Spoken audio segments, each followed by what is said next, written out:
this week on the Bubble Chat. That whole situation is just a fucking mess. And I'm sitting here and I just really feel bad for Megan. Like, she is the last person who deserves this kind of chaos right now. Was that he was engaging, interacting with this young girl, and it seemed as if he'd said something incriminating, or I could say like admitting. Women must do fucking better.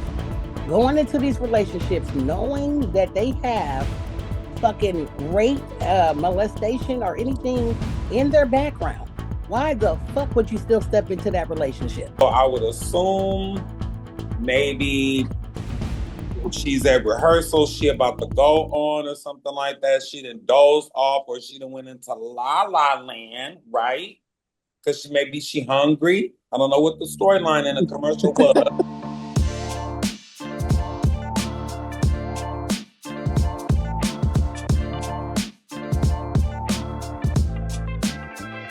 Welcome back to The Bubble Chat, your weekly podcast where pop culture isn't just a series of events happening to other people. It's a soundtrack to our lives and the stories we share. I'm so glad you're joining me today to step inside the bubble and look what's actually happened beneath the surface of the latest headlines. Lately, the world of entertainment feels like a massive turning point as we see legends committing their legacies while other new voices are completely rewriting the rule of the game. Let's keep it it's a lot to keep up with. But you know the beauty of this space is that we get it.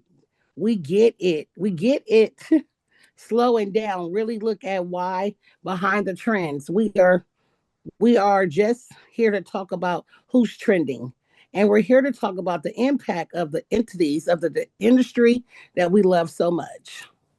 There's something so specific about the way artists collaborate and build off one another's energy, and we're going to break down why certain icons remain untouchable decades later.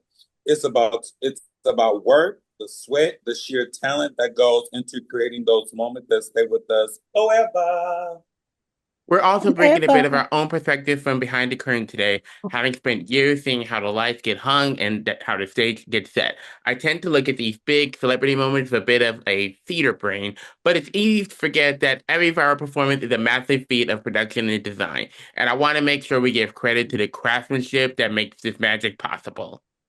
So wherever you're listening from, whether you're on your morning commute, you be at the gym, or is you hanging out at home, we want to thank you for being a part of your day. We've got a lot of ground to cover and some really honest conversations ahead of us. I am your host, Adonis Connie. Shit, I want to do that all the way over. Do it. I want to find it. So, wherever you're listening from, whether you be on your morning commute, or is you at the gym, or is you at the house hanging out, thank you for making me a part of your day. We've got a lot of ground to cover and some honest conversations ahead of us. I am your host, Adonis Concierge, and this is the motherfucking Bubble Chat. Let's dive in. Now, Wendy Williams said it once and always forever. Let's get it time. Let's get it. How you doing? How you doing? No, I'm not. Okay. We have to dive straight into the story everyone is refreshing their feeds for today. I'm sure you heard. Yep, it's the official hot girl coach herself, Megan Thee Stallion. The NBA star Klay Thompson, they are fucking over. The splits comes after they have a long year of dating and also say it's getting messy will be an understatement. Megan confirms the breakup by making it clear that she is stating the truthful infidelity and respects are non-negotiable for her. She was very firm to say that the ones that she value are compounds, and that is simply no path forward. The timeline on this wild, just hours before the official confirming, Megan took to Instagram with some heavy hitting receipts. She didn't hold back posting that he had her plan house around his entire family while he allegedly cheated. She also touched on emotional labor of the relationship, mentioning that she had to hold him down. through the horrible mood swings and the difficult treatment during his basketball season, only for him to claim that he wasn't sure if he could be monogamous anymore. Megan also mentioned getting him cold feet after she had been in his primary support system. It's a lot to process, especially considering the public and now how they are becoming in the last few months. As of right now, E News has reached out to Clay representatives for a statement, but they haven't heard back yet. It seems like the internet is firmly in Megan's corner on this one, especially transparent and showing her about her boundaries.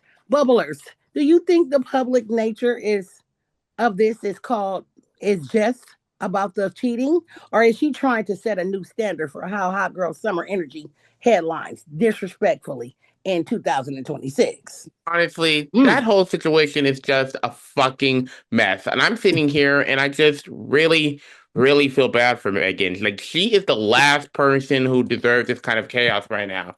I'm gonna be a million with y'all. When I first saw Megan and Clay together, I had this nagging feeling like maybe 50-50 that a Mm-hmm. breakup was coming eventually, but I really didn't want it to be true. I actually liked them as a couple. Mm-hmm. They had like a vibe that seemed to work, and you always want to root for a power couple that feels authentic.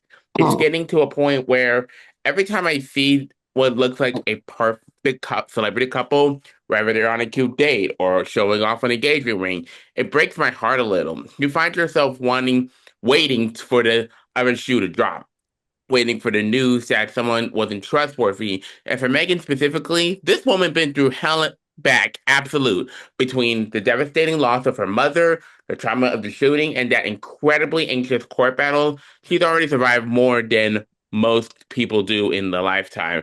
To finally find a bit of a piece of the relationship only for it to end like this is just heavy.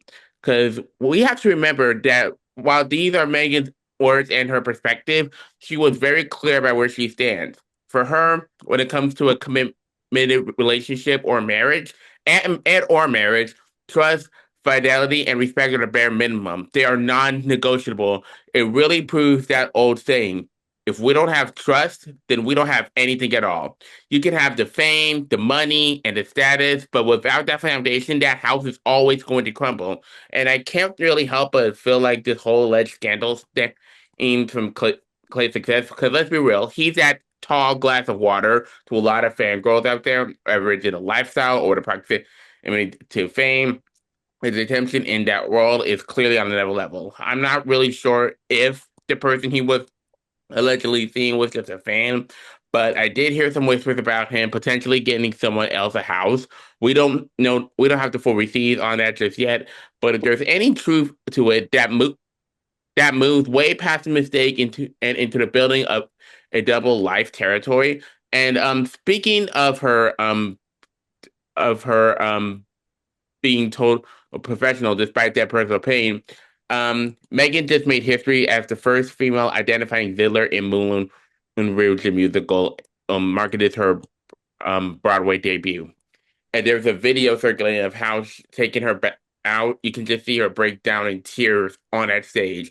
I truly believe that moment happened just a day or so after the breakup took place. But to be standing there making your Broadway debut while your personal life is being picked apart by the world, that takes the level of strength I can't even describe. But seeing the audience erupt for her, seeing the outpouring of love from her fan base, it goes to show you that no matter what these men put her through, her hotties have her back and she's not walking through this alone. Definitely. I was gonna say, when I think about Megan the Stallion, like you said, she's been through a lot, you know what I mean?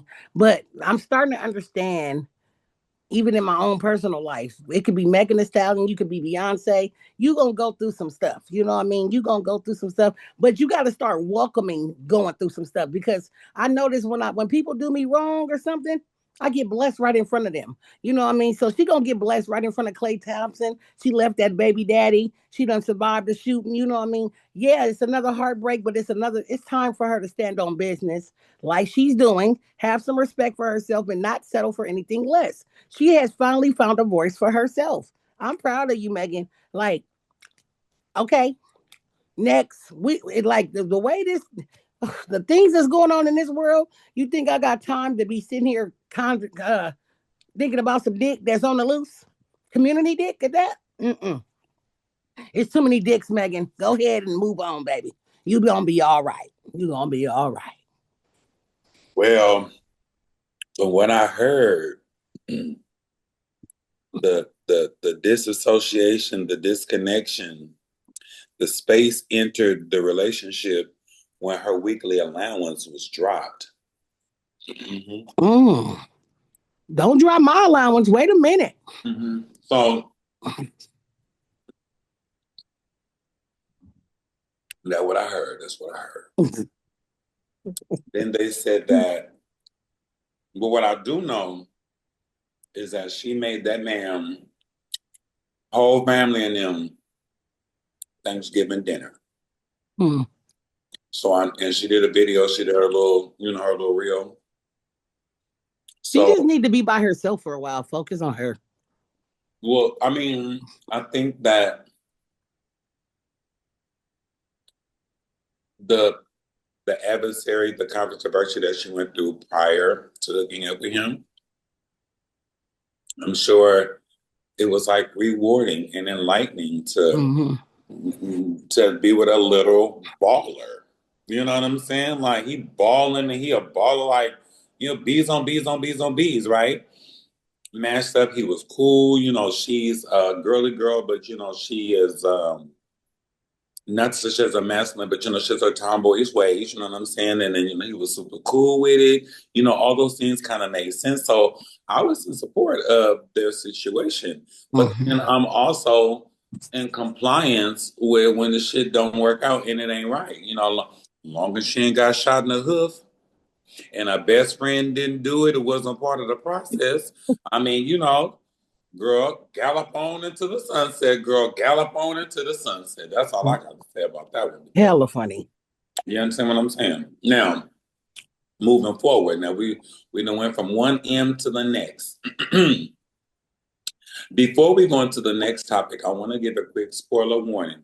We're going to be discussing some possible specific details regarding the new biopic, Michael. So if you haven't seen the film yet and you want to go in completely fresh, feel free to skip ahead to the timestamp we've included in the show notes below. We'll be here when you get back. All right, now let's talk about Donnell Rawlins. TMZ caught up with the comedian over the weekend, and he is standing firmly in Michael Jackson's corner. There have been massive reports lately in the filmmaker spent an extra $25 million to overhaul the film's third act, specifically to remove references to the 1993 and the 2005 abuse allegations.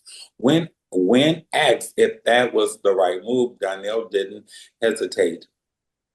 He pointed out that Michael was acquitted in that 2005 criminal trial and argued that the allegations ultimately amounted to speculation. His take is that the movie shouldn't tarnish the King of Pop's legacy by ending on accusations. It should focus on his unmatched contributions to music and the world. Donnell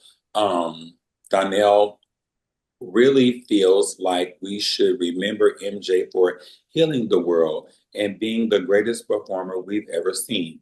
I want to put this to listeners. When it comes to a figure as massive as someone as Michael Jackson, do you think a biopic is a responsibility to show the full legal history, or do you agree with Daniel that the focus should remain on the artistry and the healing he brought to the world? Is removing the third act controversy cleaning up history, or is it respecting the verdict of the courts? Let's hear your thoughts. What do you think, Canary? Well, first of all, I didn't get to see Michael yet. My cousin told me that she felt like they rushed the film. I have mixed feelings about Michael. I love Michael Jackson. I've always have. Did he touch the kids? We don't fucking know. Did he make Fairyland for the kids? Yes. Did he have fucking wild animals and what's the little boy from Home Alone? Yes, all of that. Monkeys and Macaulay Culkin. Yes, all of that. But from a person that's been through molestation, if he did do that, fuck Michael. That's fucked up. But if he did not, which he never got convicted of it, you know, I'm I'm I'm conflicted. I don't think they should have put that. I mean, focus on him being an artist, but then if you have the facts of him being a toucher, bring that shit in the movie. If we don't, then focus on him impacting the world. And I think that's what they should have did. Like, he was a big person in our lives and did a lot of music. And, we all grew up with him when we was little kids. And so many kids loved him. So many So many adults kids loved him. love him now. And they still do, right? What's the little boy named Kevin said he never got touched. You know what I mean? There's so many people that never got touched. His kids now, when he put his baby blanket over the balcony, I don't know. But it's we human is what I'm trying to say. We gonna fuck up. We gonna fuck up in life.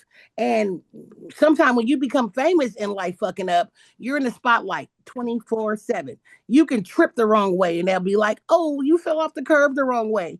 We're suing you, or you did this and you did that. So respect the man respectfully. He's dead and gone. Sorry, Michael. We love you.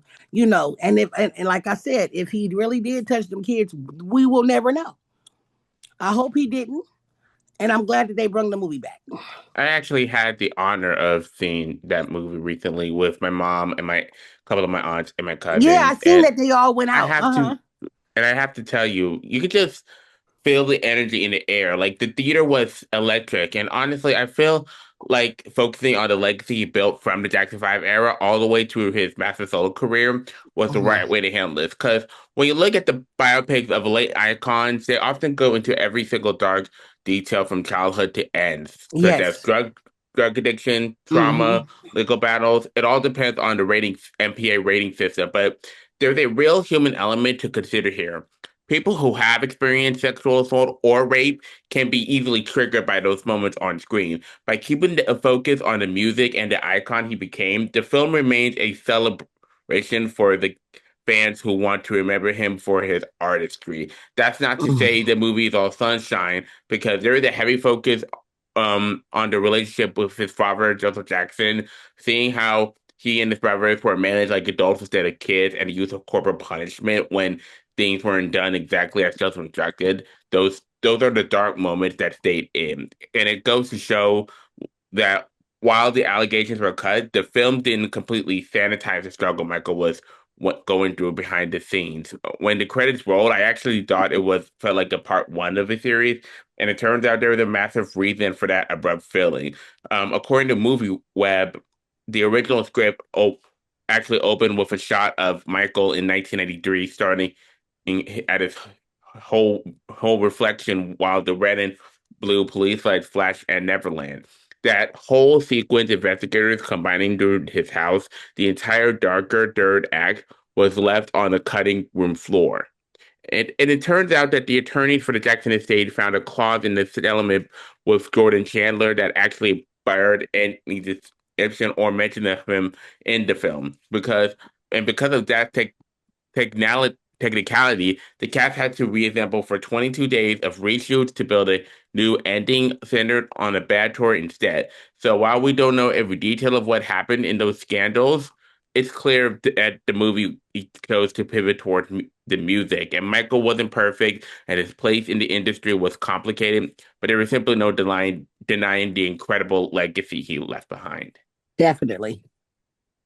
The whole time we've been going over this topic, I thought about Marilyn Monroe. I thought about Ray Charles, and I thought about like the list just can just continue to go on. Like we can throw Mm-hmm. Gucci Man in the list right now because he's trending for different things in his life. Mm-hmm. No, I was gonna say Kanye West, Whitney Mm-hmm. Houston. Yeah, say this. So, Bobby Christina. and with Michael Jackson, we see him that it was a family dynasty, right? Mm-hmm. All the kids, he's a young star, right? Mm-hmm. With that, That's where the father, Joe Jackson, comes in at, right? Then Michael Jackson goes solo, right? Then he drops what was that? Rock With You, Mm-hmm. right? Then he did Thriller. Okay, that's when he made history. Mm-hmm. Then he done changed his face, girl. Right? Right? Yeah, that threw me.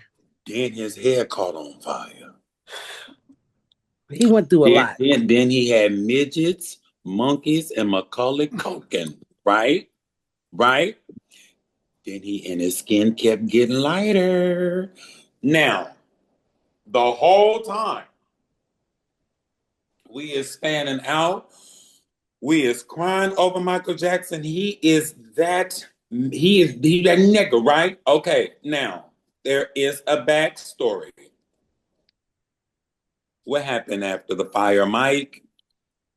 Why would you fuck with monkeys, midgets, and Macaulay Culkin? You know what I'm saying? There's a backstory. We're watching in real life. R. Kelly Yep. then had this girl Aaliyah say, "Age ain't nothing but a number. Going down ain't nothing but a thing." Mm-hmm. And years later, we see inflamed in our face that he was doing what he was doing the entire time. We saw Mm-hmm. what Michael Jackson was going through, but there is a backstory. We didn't know Robert Sylvester was molested. We didn't know Michael Jackson's childhood was suppressed to the point that we think he still wanted to identify as an 8-year-old and climb trees and make a never never land for children like he was Peter Pan.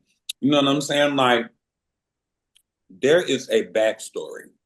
You know, To everybody's life, yeah. everyone. You know, Whitney Houston, she did great. She the bodyguard, amazing. Mm-hmm. They do the soundtrack, Waiting to Exhale. Fuck around, Bobby Brown did all these things, and then you came out on stage doing the Michael Jackson tribute of all people. I was talking about him looking like a skeleton. Mm-hmm. There is a backstory. We are Mm-hmm. watching you in our face. Your whole career has been documented. So I say all that to say, I know that was a bit much. They got Soapy in a bubble box. Um, I say that to say that there's a backstory and not to highlight the bad things, but the bad things are are highlights. You say Mm-hmm. thing in your life as well as your highs and in publicity, in the industry, they say good or bad. Good publicity is bad publicity, and bad publicity is good publicity. Doesn't matter. Yeah. Mhm. Well, Yeah. we have to pivot to some incredibly heavy and disturbing news that has been developing over the last few days. The What? Los Angeles Police Department has officially announced that singer David, whose real name is David Anthony Berg, is being held without bail in connection with the death of 14-year-old Felice Rivas Hernandez. This took a massive turn just 4 days later, when the LA District Attorney's Office charged him with first-degree murder, adding the special circumstances of lying in wait. To give you some context on how we got there, this arrest follows a months-long investigation that began after Celeste's body was found in the singer's impounded Tesla. While her date of death is listed as September 8th of last year, her call, her official cause of death was initially deferred by the medical examiner. The situation is even more complex between District Attorney Nathan Hochman alleged that at the time of her death, Burke was already under active investigation for the sexual abuse of the young girl. It is a staggering set of allegations for an artist who has been on such a steep upward trajectory in the music world. David's legal team, which includes high-profile attorneys Blair Berg, Marilyn Bendarsky, and Regina Peter, had released a very firm statement to People magazine. They stated, and I quote, "The actual evidence in this case will show that David Berg did not murder Felice Rivas Hernandez, and he was not the cause of her death. When you see a state, when you see a legal team come out this early with such a definite the evidence will show statement, do you think they're preparing for a massive deep dive into the forensics, or is this standard how damage control for high profile client? I'm curious to know your perspective on this. Now I'm trying to figure out, just answer me this. Who the hell is D4BD, known as David? Just tell me the hell is that. What feature, what song did it write? What hook did it sing? And he was a singer. He was known for one of the songs called "Romantic Homicide," which I will Romantic. get to in. And that involved that little girl, the relationship that they had, right? Yeah, pretty much. Okay, now look. Oh, he wrote a song? Okay. I know the fuck you lying. This is what I heard. Okay. So I always have like a reference, right? So do we all know who Jason Derulo is? No.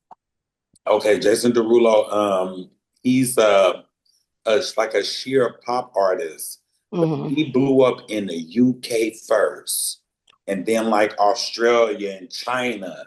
We always knew about him, but he was way bigger in other countries.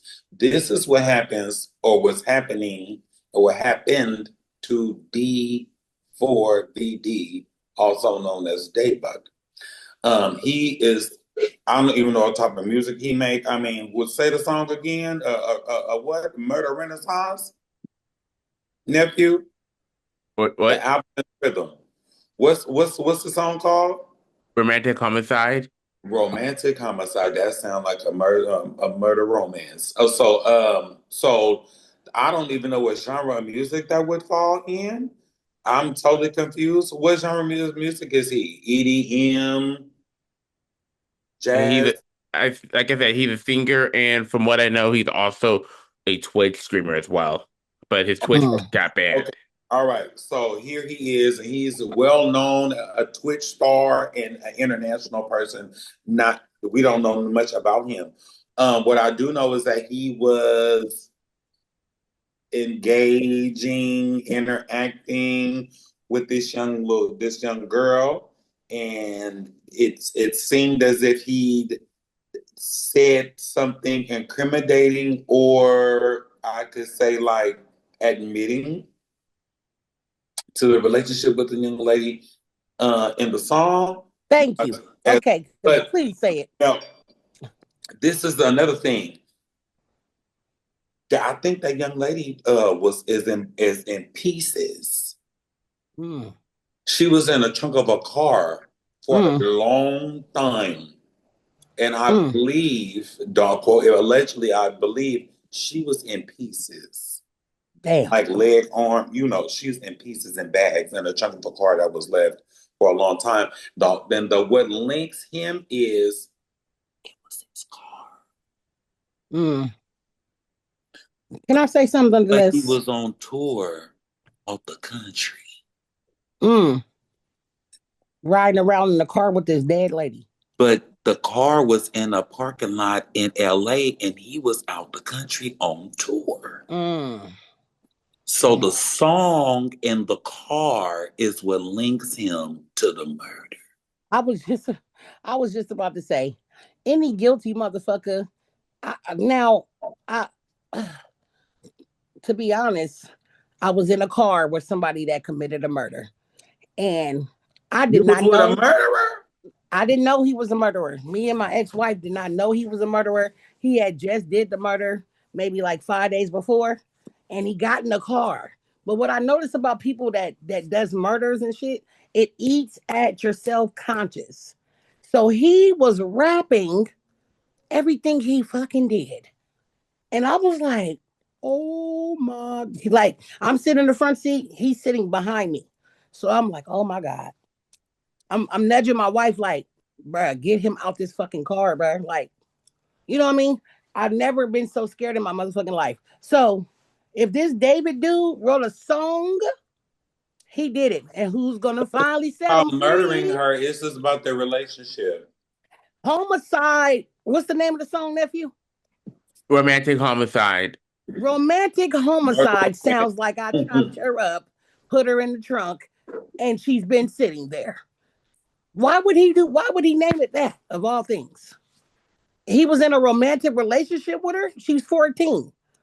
Okay? These motherfuckers be sick.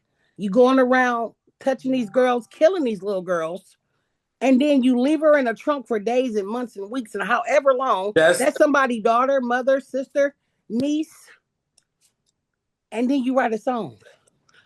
All I um can say is I really let me say this real quick. The reason why I brought R. Kelly up is because the Ooh, that pisses me off. the label, depending on how much of investment they put in you, Mm. how much they will invest to protect you.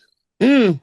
And right in front of you could be doing it for years. We've been seeing it. That's why I brought P. up the Diddy, reference, because all of them doing it. something great is happening, but something like on a greater scale happened. But do you know what they teaching people? If you got money, you can get away with shit for Exactly. years. Well, All you it's gotta do is in get the that way. money behind you. That's just being more exposed. And we're seeing it on a political level and an entertainment level, sports level. It is embarrassing. Yeah, it's Go ahead, fucking sad. Matthew. Go ahead. I'm sorry. you're good. I really hope Celeste's family gets the justice and legal support they need through this because Mm-hmm.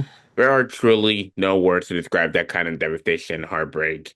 I've been following this case closely, and it really highlights something scary regarding the age gap between established artists and teenagers, especially those under 18. It immediately brings to mind situations like R. Kelly, like Adonis was saying, where that power dynamic is just so dangerous. From a psychological perspective, and I'm not a psychiatrist, but I've done my own deep dive, and it feels like a classic predatory setup. Celeste was likely a fan of and who looked up to him and his craft, and she was probably stunned that someone with his profile even reached out. Because according to reports from the New York Post, he allegedly started messaging her when she was 12, when she was just 12, and he was 17 at the time. And there were rumors swirling about them dating for a while. But as someone who has educated myself on dating violence at a very young age, this is exactly how these things turn into a nightmare. Because when you hear the charges, specifically the alleged sexual abuse of a child under 14, it shows that it shows how these situations can take such a dark turn. While some people look at it for a positive outcome in high-profile relationships, when there's a minor involved, the red flags aren't just warnings, they're sirens. It is so imperative to be cautious. And the final thing I the final thing I want to say that really kills me is looking back at his music. I was looking up to the lyrics "Romantic Homicide," which is what I mentioned, which came up out right about around the time they allegedly started this relationship.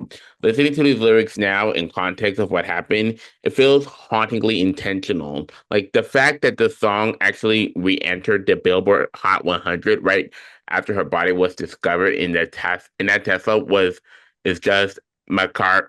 It's just macabre, and I it gotta go reminds hear me this song. of the weirdly scary energy in R. Kelly's "Trapped in the Closet" when the arts to mirror the allegations that closely. You can't really help but feel like the plan was hidden in plain sight all along. Mm, But mm, mm, mm. yeah, it's just getting creepier as the story develops. We have to talk about the rumors that have been absolutely blown up on social media since Monday morning regarding Nicki Minaj and Kenneth Petty. Petty is as Petty does. The drama kicked off when DJ Blad pointed out some interesting details from the official New York sex offender registry. According to those records, Petty is currently listed his primary residence as a small 800 square foot house in Jamaica, Queens, rather than the $20 million Hidden Hills mansion Nicki Minaj owns. Now, that massive shift in living situation has the internet spiraling.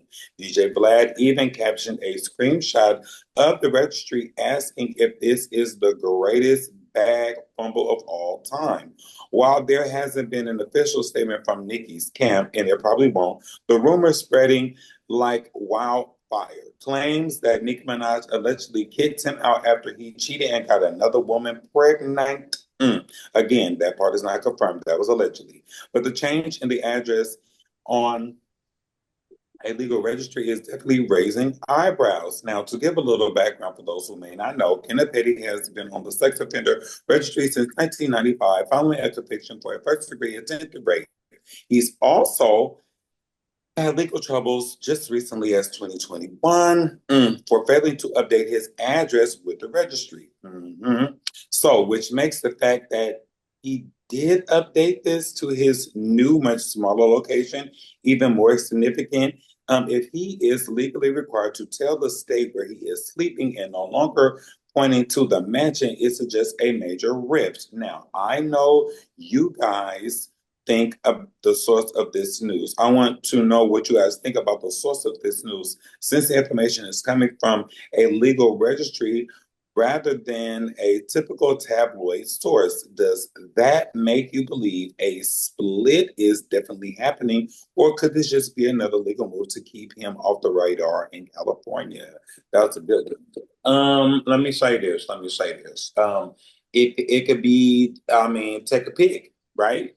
It could be they're trying to throw the dogs off the trail of where they really stay. They really could have an issue or a problem. And he, got a little spot or whatever, not have you with cheating, having a baby, and or not, right? Um,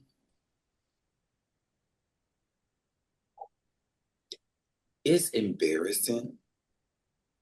It's embarrassing because if you know or understand. Well, I mean, I don't know what the real deal is because he's supposed to date the girl and it was supposed to be all consensual. And then this day, this time, this instant, it was not. It was all bad, XYZ. It's all these things. And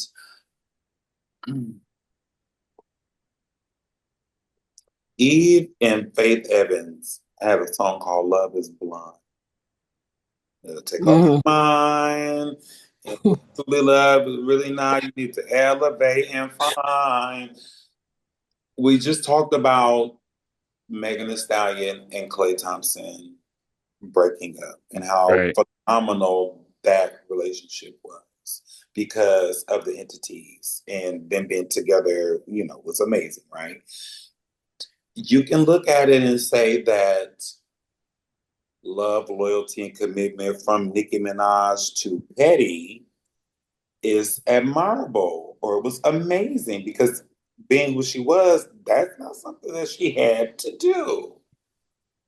Yeah, this man baby. You see what I'm saying? Are we thinking love is blind right now? It'll take over your is it not love because he is a sex offender? Can people not like grow and mature? But as we've just said, like Michael Jackson and R. Kelly, we see these things. There is a timeline, and we see that you didn't bribe the girl, you were supposed to intimidate the girl, trying to pay the girl off. You didn't register in LA. How you even it's a mess. It's a mess. It's too much. Like I said in the beginning, it's just a little bit embarrassing. It's so multifaceted to give the benefit of the doubt, to make an exception, I mean, an accusation, or to just, let it be. It's just embarrassing. If these are true, and I want to emphasize that's a big if. I honestly wouldn't be surprised if this turns out into a really messy divorce, and if the outcome of these allegations is as ugly as people are speculating, especially regarding the nature of the alleged pregnancy. It's going to be a legal nightmare. Now, I'm not a legal expert, but I honestly don't have to be one to look at Kenneth's history and see the patterns. He was convicted of he was convicted of first degree attempted rape for an assault on a then 16-year-old black girl back in the 90s. And then he was arrested again in March 2020 because he didn't register or as a sex offender when he moved in with Nikki in California. Because that's a heavy track record. What's always been wild to me is how Nikki has repeatedly defended the relationship. Her stance was Thank you. always that he was 15 and the victim was 16, and that it would be a different situation if he were twice the victim's age. But let's be real, sexual assault can happen to anyone, and the age of the perpetrator doesn't change the trauma of the victim. It Thank doesn't you. matter if you're 15 or 50, the trauma of the person on the other side is real. There is one moment in the saga that I will never forget is that is when Kenneth's victim Jennifer Huff went on the Real in 2021 to speak about her incident with Kenny for the first time. Seeing her sit there with her lawyer, Tamara Blackburn, and hearing her say she finally didn't want to be afraid anymore, it was heavy. The details she shared from that lawsuit about the incident itself were just an absolute unimaginable nightmare. Now, I've seen the comments and reports claiming that she might have been lying or that the lawsuit was set up. I'm not confirming any of that. I wasn't there, and I'm just repeating what's being said online. But when you step back and look at that whole picture, from the old convictions to the fact that he's officially registered at an 800 square foot house in Jamaica, Queens, while she's in a $20 million mansion, it feels like the ride or die era might have finally hit a wall. If he really fumbled a bag this big, it's going to be in the talk of the industry for years. I got something to say. First of all, women must do fucking better. Going into these relationships knowing that they have fucking rape, molestation, or anything in their background. Why the fuck would you still step into that relationship? My personal life, you feel me? Something similar. Like people knew that this motherfucker was a sex offender, but you thought he wasn't gonna do it to me. And you brought him around your child trusting because they didn't do it in 2 days or they might not do it in 2 years. And then you have a baby with this motherfucker. Right.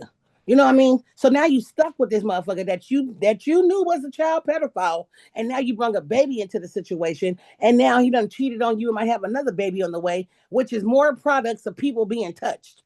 And a lot of the times when you have molestationers, they either the victim or they become the molester. You know what I mean? But see, it's a choice because a motherfucker can get molested like such myself, but I'm not going out and touching other kids because why the fuck would I want to do that to another kid what was done to me? So women do better if you know or hear any allegations of the man that you're trying to date or the woman, and you heard that they already had sexual allegations on their name, believe the allegations and don't trust that and put your kids involved in this shit because now you're setting up everybody in your family to possibly get hurt and be looking at you like you knew the whole fucking time. I don't understand why Nikki keeps cheering behind. I mean, the reason why they got that address over there in Jamaica because Nicki Minaj is her name. She can't have that shit attached to her home. She was like, nigga, you better figure out the address. It won't be at this $20 thousand mansion. Why would it be? Her name is already in headlights for accepting the marriage and having a baby by this nigga, but now my address is gonna be linked to the shit too. Oh no, nigga, figure that part out. And then you got the nerve to cheat on me and might have a baby. I'm pissed that she even stepped into the whole relationship. Women, do fucking better. Stop bringing your kids into these fucking pedophiles' lives. You're basically saying it's okay for them to do it. Yeah. I dropped the fucking mic. Ooh, that shit. I mean, I get so angry because, like I said, a surviving victim of that shit, it's a hard subject to hear. Women are still choosing these people to be a part of your child's life, and you know the nigga was a rapist. Or you know he done touched somebody before. If he went to jail for it once, you don't think he gonna do it to you? Oh, you can't change a nigga when he got a mind frame like that. You can't do that. Stripes. And the saying goes, when someone shows you for who they are, believe them. Believe them. Yes. A zebra cannot change his stripes. He cannot. Nor Y'all need to be more I- careful with having these around your family, your friends, and loved ones, and thinking that they're gonna be faithful to you. Now they out here producing more baby molesters. Ain't this a bitch? Because we don't know if that child's going to grow up and be a molester too because of what has learned from his daddy. Woo. Okay. I'm sorry. No. I get you. People need to hear this. Yeah. It's emotional because similar has happened to my mom. I'm going to just be real. My mom knew my motherfucking molester. She knew that he had a fucking history of touching little girls. So why the fuck would you, what is this, stand for my man day? Even though I love this man so much and I'm gonna look past he a child sex offender. If I hear you a sex offender, that's all red flags to shut you down. I'm sorry, I can't fuck with you. You in the registry, you got to prove to me, nigga, we're going on the Steve Winko show, nigga, lie detector test. to prove you ain't no motherfucking sex offender. Then maybe we could talk. The fuck? Nah, they got to do better. Anyway, woo. Yes. So next up, we got Mary J. Blige recently sat down with the creator Scott Evans. Oh, that's my last name. And she opened up about the infamous 2012 burger commercial, which almost derailed things for her. If you remember, the ad featured a queen of hip hop soul singing about the crispy chicken wrap to the tune of her song. Don't mind the reactions was immediately incredibly harsh. To the clip drew massive backlash at the time, with the fans and critics likely calling it out. What's that word? Something horrifying. Profusely? What is that word? I would assume that. Perpetrating. Perpetrating hurtful racist stereotypes. It's like a huge point of connection. And Mary revealed that this is the new interview that she's actually lost friends over the controversy. People weren't just disappointed, they were angry. And she said, making it clear that she hasn't forgot how she felt or how people turned on her during that period. Back when it first dropped, Mary released a statement explaining the final project wasn't all that she had signed up for. She told Wall Street Journal that she agreed to have fun creative campaign involving a dreaming sequel sequence. But the version of her attire was unfinishedly spot as she had never approved. She basically told her fans, if you know me, then you know I would never say something like that or go out if I had the final. This really makes you think about the artist's accountability versus corporation editing. And major stars like Mary J. Blige said the final cut wasn't that she had agreed to do to do. You think the public should have held the artist responsible for the end result, or should be looking at more closely marketing team who pushed the troops to let it go into the troops? Well, if you really paid attention to the commercial, right? I didn't see it. So is Burger King, and the people are in line. Okay. They say whatever that chicken thing is, right? And you know how behind you, the seats, the dining room of the restaurant. So then it's like a hologram of her, not a hologram, but like then she's kind of like on top of the table, but you can see she is on a stage. She is singing into a microphone, but they just planted her in McDonald's. Now, she said this was supposed to be like a dream sequel, right? So I would assume maybe she's at rehearsal, she about to go on or something like that. She didn't doze off, or she done went into La La Land, right? Because maybe she hungry. I don't know what the storyline in the commercial was. And then I want the chicken and lettuce, tomatoes, and whatever else, right? Okay. So you can see she didn't have the editorial decision, push, or design to Right. create however the commercial storyline was, but it's very clear to see that she is on a stage, she is singing in a mic, and they just placed her in the dining room on top of a damn table. I'm gonna have to go watch it. But let me tell you the real truth about it is, see what I'll happened send it was to you, Canary. that album, Okay. that album was that fucked up short head wig that she had. See, it was the whole look of it all. The aesthetic was horrible. Her hair was fucked up. Just right here looking like Chicken Little, singing about that chicken with Burger King. But I'm gonna let it go. I'm gonna let it go. I don't know because I haven't seen the shit, but I'm pull it up. I'm about to pull everybody's talking about they it, finna but send it to me. No, This is crazy. Mm-mm. Let me see. All Oh right, my and while Canary is watching that video, I've done a lot of research and analysis on this, and honestly, it seems pretty clear that the entire concept was being driven by the production team. Mary was essentially a passenger in a commercial where she didn't even have the final say. And I completely get why she didn't find it funny. Because when you don't agree with the vision and then the vision gets released to the world, that's a fucking nightmare. Because according to reports from NBC Los Angeles, critics were all over this because it leaned so heavily into those tired, offensive stereotypes linking Black Americans with fried chicken.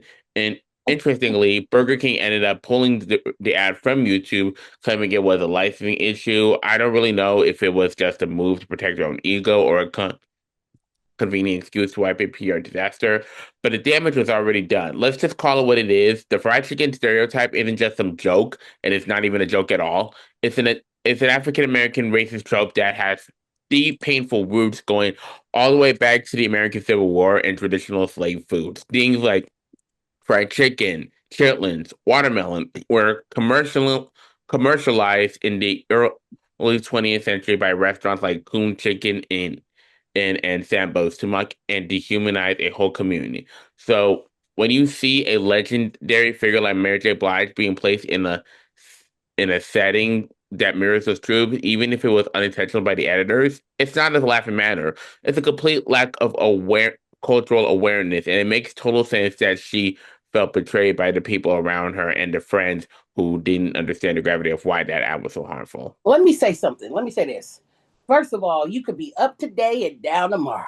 You know, a person might love you, and then one person might not agree. Because now that I just watched the video, if she would have said a Whopper with double cheese, would have been the same damn thing. If we want to wrap every little thing around every little thing. Now, the chicken wrap didn't look too bad to me, but that wig was horrible. I don't know why they put that wig on that baby, and they do look like they green screened her in. So whether she wanted to be, whether she said it or not, baby, the wig was horrible, Mary. First of all, you got too much money to be doing that. Second of all, I didn't really see nothing wrong with the goddamn chicken rap song. I don't even know when they drug her for this shit, but because like I said, they were talking about how they resulted her to a basic chicken song, knowing that chicken and watermelon is so basically they saying the editors reducing her just down to the chicken. They couldn't give her the Whopper. Got it. Okay. You know what? Like I said, people will turn on you at the slight. Man, you could be innocent. And then a motherfucker might be fucking with you today and they ain't fucking with you tomorrow just because of what somebody else done said about you. Then you get in that space, you like, damn, the whole world said they love me and they fuck with me. But as soon as I do a Chicken Little song, now everybody hates me. Until they hate somebody else. It's just crazy how you up to date and they dragging you. You know, I had an experience where they did that with me being a part of the LBGTTTTTT. I'm a part of it. So that's why, you know what I mean? Agency. Ray J says the agency. Yeah, whatever it is. They don't added too many letters to it. They just remember it being LGBT when I was coming out gay. But I had a situation where a training man, supposed to be a man now, lied to me. So I got on the fucking internet and called him a woman. And because I said he was still a woman, the binary and the name, they said I was disrespecting the motherfucker that lied to me and told me they had a sex change. Now, wait a minute. I said, if I'm part of the goddamn community, I can say what the fuck I want to say about this motherfucker who lied to me. He didn't lie to you. But now they got this code where you better not disrespect nobody's names. If you're going down, they drugged me for about 3 weeks on TikTok because of that. You know, so like I said, you'll be up today, down tomorrow. Mary, don't make no more chicken songs with that wig on. That's my suggestion. Moving that shit on. I told you, girl. That shit was horrible. Told you. The hell? Well, as we head into May, we're officially kicking off Asian and Pacific Islander Heritage Month. It's such an important time to celebrate the culture, the history, and the incredible people who are shaping the world today. As our as this year, we really want to shine a spotlight on someone who has been absolutely crushing it lately, Jimmy O. Yang. Jimmy is really having a moment that feels like it's been building for years. Most of us first met him as Juan Young on Silicon Valley or in his scene-stealing role in Crazy Rich Asians. But he is going far beyond that. He's currently starring in Hulu's series Interior Chinatown. It's an incredibly meta sharp take on Asian American identity and stereotypes, and seeing him lead a show with so depth is just incredible to watch. Y'all seen before. But what's really exciting right now in his new comedy special, Finally Home, which just hit theaters recently. This is actually a history-making moment because it marks the first time a Chinese-American comedian has released a stand-up special in both America and Hong Kong theaters simultaneously. He recently returned to his home in Hong Kong for 5 mass arena shows and special dives into everything from his hilarious family dynamics to the universal struggle of fighting for the bill at a Chinese restaurant. Wow, that's big. That's what's up.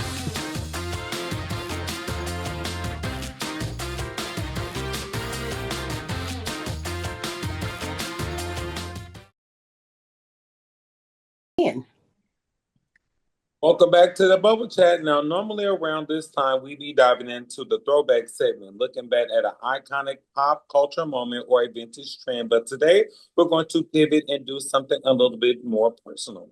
Canary mentioned before the break that she wanted to open up a conversation about the foster home system. It's a topic that we often see portrayed in movies or news headlines, but we really get to hear from people who have lived through it and navigated the complexities of that world firsthand.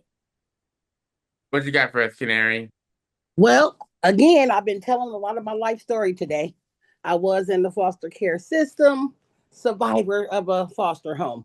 I am now a foster parent myself. So, what I'm saying is, if you guys don't be in it for the money, there's so many kids out there that really, first of all, it ain't enough money to do it for the money. So, if you're going to get a kid, get a kid because you really want to help the kid. You want to make sure they get back to their family, stay in contact, do what you got to do, it's so many foster homes that I had went to that I wish I had a foster mom like myself, because somebody that's going to love on me, somebody that's going to make sure I'm protected, not spend all my money and not give me a dime. You know what I mean? They would take our allowance money and we never seen it. So you guys are the state was funding for us to live there and to be taken care of, and we're wearing some hand-me-down shit or some Goodwill shit when you guys was getting money to take care of us. They do have some they do. One of my godmothers was a very good foster mom. She actually raised my brother, and all her kids had on the latest and the greatest. So whether she made the other kids beat the kids because she couldn't, which I won't say her name, but she did have them dressed in dip. They was well taken care of. They got meals. They took baths. They had a schedule. You know what I mean? And she ran it accordingly. So to where I wanted to live with her, I didn't even know she had foster kids. I just thought these was all my cousins, and she had white kids, Chinese kids. It didn't matter. It was a home where it was safe. So I encourage people to become a foster parent, but don't be out here being a weird foster parent. Don't be hitting on people's kids. Don't be molesting their kids. Don't be doing dumb shit. Don't be talking to their kids, degrading them kids, because all of these kids, first of all, might have just came from all of that in that home that they left. They might have already been abused. They might have already, and now they thinking that you're the safe place and you're not. So I just wish people, when you step up to be a foster parent, take it seriously. Shout out to me become one, and I became one because of family members. But and now that I think about it, I've been taking care of kids since I was like a kid myself. I stole for a baby doll. That's how much deep it was for me. So I always knew that I wanted to mother something, and and then tragically losing my daughter, RIP. God, it was like the Bible, like in Job, like how he gave Job he gave him triple for his trouble because he lost his whole family in one night. It's like that story for me. I gained 26 god kids and now 27 because this new baby that I have right now. So, like, damn, you never know when you go through a tragedy in life. and you think you're not going to be able to make it through that tragedy, how God is still there with you. And he said, baby, I'm not going to give you more than you can't handle. So because I lost that one baby, I gained 27. So what I'm telling y'all is you might go through a lot of tragedy in life, but you can get through it with God, you know. And if you're going to become a foster parent, make sure you're doing it for the right reasons. That's Yeah, I want to be completely transparent with you all. I haven't personally been through the foster care system, but lately I've been really diving in and educating myself on what foster parenting actually looks like from time to time. And mm-hmm. first, I just want to give a huge shout out to the foster parents, including you, Canary, who are doing it right. Yeah. The ones who step up and provide a genuine, loving home for kids coming Mm-hmm. out of really troubled situations or the heartbreak of losing their biological parents. Mm-hmm. That kind of care changes lives, period. But in my research and from the stories I've seen, there is a real dark side that we have to talk about. And I think you mentioned this, Canary. In some cases, you see this dynamic where foster parents are treating these kids differently than their own biological children. Mm-hmm. It becomes less about the well-being of the child and more about the business of it. It's heartbreaking to think about that. But there are people who look at the system through the lens of the income that they make from it. When a child is treated like a paycheck rather than a human being who has already been through enough trauma, that's where the system really fails. Because these kids Mm-hmm. are often coming from a place of loss and to enter a new home, only to feel like a second-class citizen. Compared to the biological kids, it's just adding more weight to an already heavy situation. It's one of those things where the intention behind why you're opening your doors matters just as much as the roof you're providing. If the heart isn't there, the child feels it. We need more focus on the quality of these homes and the motivations of the people in charge because every kid deserves to feel like they belong, not just like they're a line item in the budget. And they need to be careful about snatching people, kids, because like even if you helping a family member or something and you had that kid, like my other baby, I had that baby since 9 days old all the way up to 9 months. And because the family, because I was helping out a family member, we couldn't get along, you guys made the child suffer and got the child removed. That's not fair. And because you wanted to be greedy and hold their check or whatever the case was, stop right. doing that. Stop doing that. I Googled the word foster, and the synonyms for foster is to promote, to encourage, to cultivate, and to nurture, right? So great things that you should do. Now, two of those words, maybe three of those words, can be abused. When we talk about abuse in the foster system, as in you are promoting um, insecurity, depression, and trauma. You don't want to encourage sexual promiscuity. Is that how you say promiscuity? Like Yeah, you don't, you know, Miss First, yeah, I know what you're saying. you don't want to cultivate or groom an unfit citizen in society. You don't want to damage what is there because the biggest word there is nurture, right? I give a shout out to all of those, who are legally and not that are legally bound to help the children who actually love initially, genuinely, authentically want to support and nurture and help the kids, encourage the kids. Um, it is not as simple as a slap on the hand or like Judgment Day for those who abuse the children and stuff like that. But I will remind you there is a special place in hell for you, love. Definitely. Yes, yes, yes. Whew. Today was a good show, you guys. Let's bring it home. That's pretty home, Definitely. baby. Okay. So that brings us to the end of today's episode. I just want to thank you so much for spending time with me and for being a part of this conversation that we have here. Where we can be real, dive into share our what's the word? Share our prospects Hmm. prospects that To share our prospects that make doing the show so incredible. I'm truly the energy that you bring to the bubble chat every week, whether you know or listening while you're out walking or just commuting or just winding down at home. We hope we leave you today's show with just a little more bit of fresh perception, or at least something to think about if you heard into the rest of your day.